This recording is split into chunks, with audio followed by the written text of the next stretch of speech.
નમસ્કાર વિદ્યાર્થી મિત્રો, નાસા યુટ્યુબ ચેનલમાં આપનું હાર્દિક સ્વાગત છે। ધોરણ 10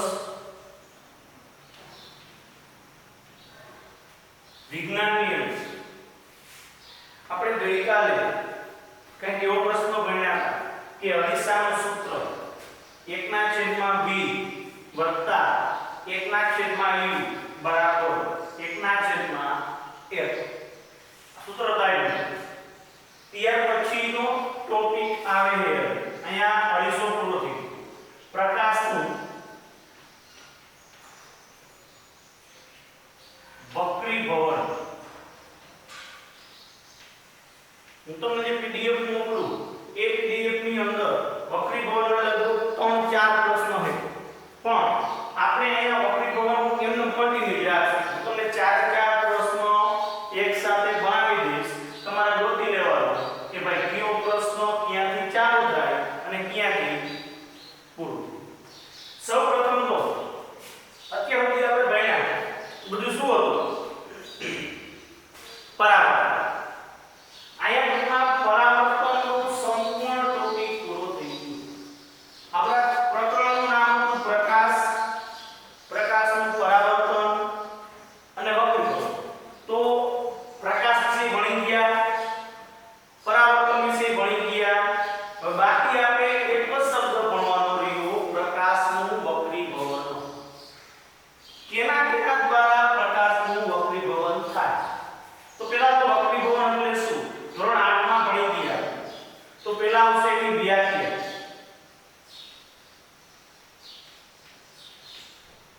બધાને આવડે છે જ્યારે પ્રકાશનું ત્રાસુ કિરણ કહી લાગે, જ્યારે પ્રકાશનું ત્રાસુ કિરણ આ કોઈ સપાટી, જ્યારે પ્રકાશનું ત્રાસુ કિરણ કોઈ એક પારદર્શક માધ્યમમાંથી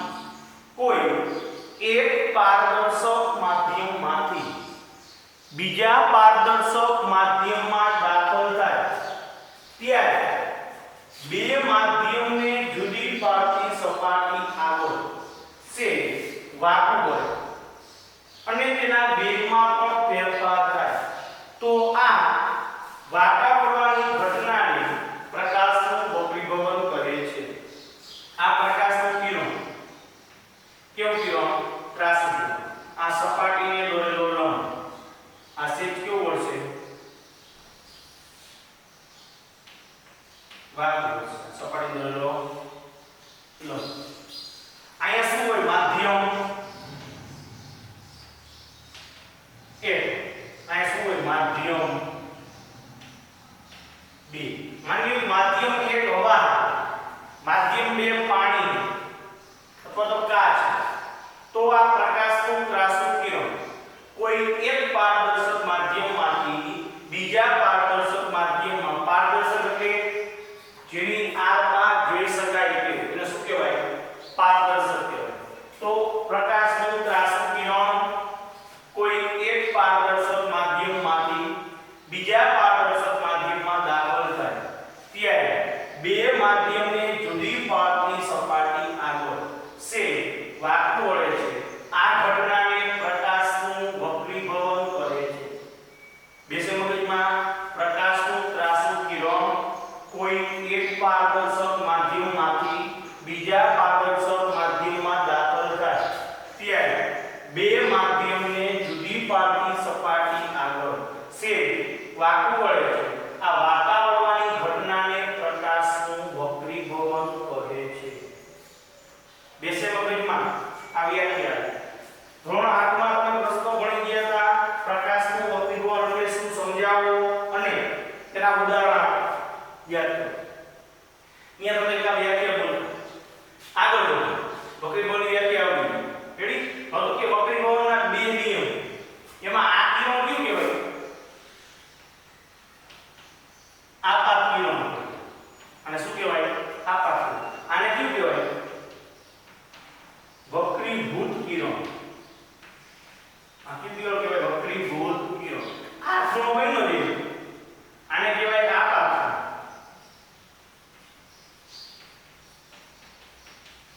અને આને શું કહેવાય?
એક જ સમતલમાં હોય. ઓમાં શું હતું? આપાત કિરણ, સપાટી અંદરનો લંબ અને પરાવર્તક કિરણ એવું હતું. ખાલી માત્ર ને માત્ર એક શબ્દ જ બદલાયો. શું બદલાયો? ઓમાં જ્યાં પરાવર્તિત કિરણ આવતું હતું અહીંયા કયું કિરણ આવશે? વક્રીભૂત કિરણ આવશે. રેડી? આપાત કિરણ, વક્રીભૂત કિરણ અને સપાટી અંદરનો લંબ ત્રણેય એક જ સમતલમાં હોય છે. પેલો નિયમ આવો. બીજો નિયમ હવે જો કે ધોરણ 10 ની અંદર ગણિતની અંદર તમારે આવશે ત્રિકોણમિતિ.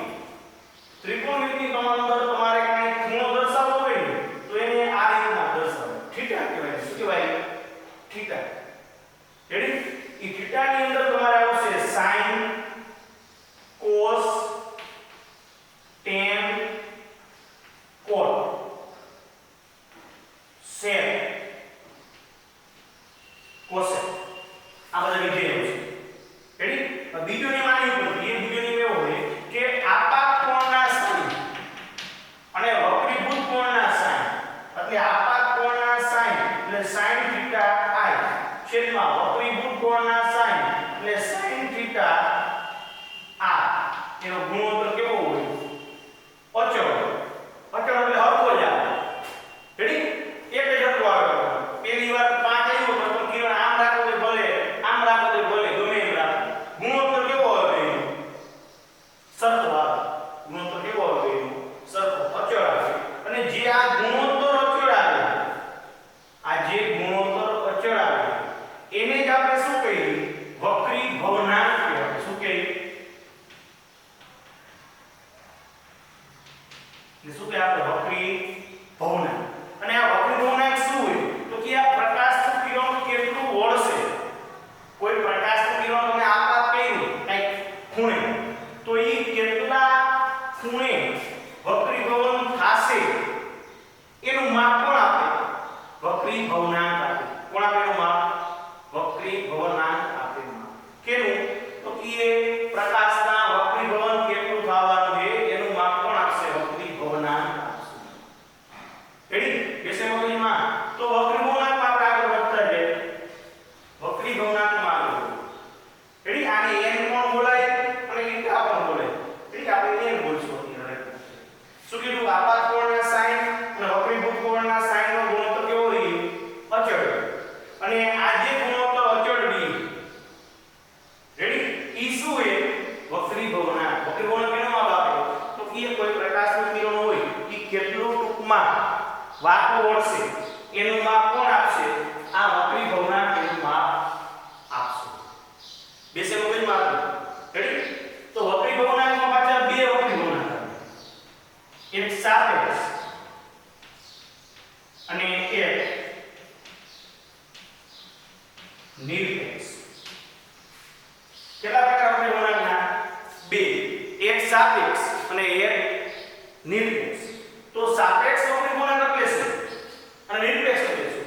ઉદાહરણ તરીકે તમને એક ઉદાહરણ આપો, જનરલ ઉદાહરણ આપો કે હું તમને એમ કહું કે ભાઈ મારું વજન આ જનરલ.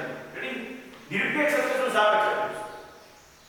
નિરપેક્ષ એટલે એકલો, સાપેક્ષ એટલે બે જણા. ઉદાહરણ તરીકે હું કહું કે મારું વજન 90 કિલોગ્રામ છે, 80 કિલોગ્રામ છે. તો એ શું થયું? નિરપેક્ષ.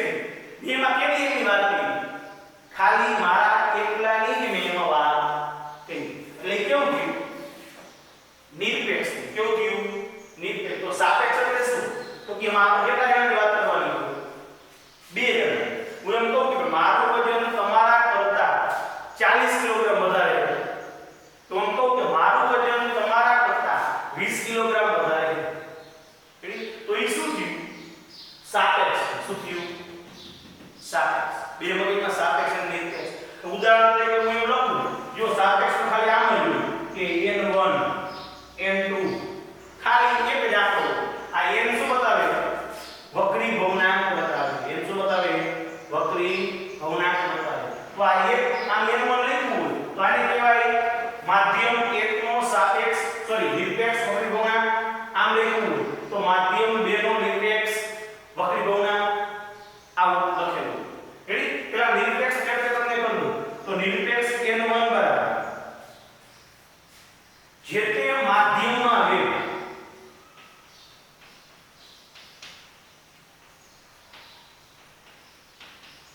જે તે માધ્યમમાં વેગ ઈ છેદમાં ઉપર શૂન્ય અવકાશમાં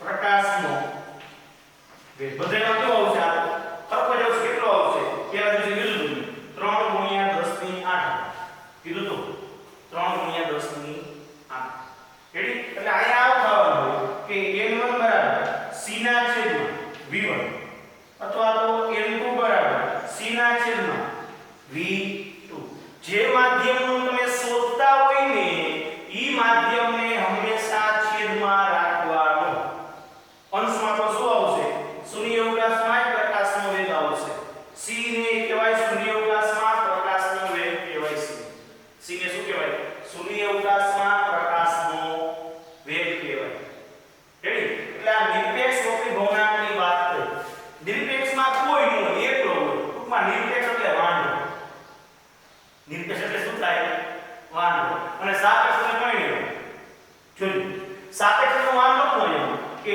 n2 હવે n ની બાજુમાં કોણ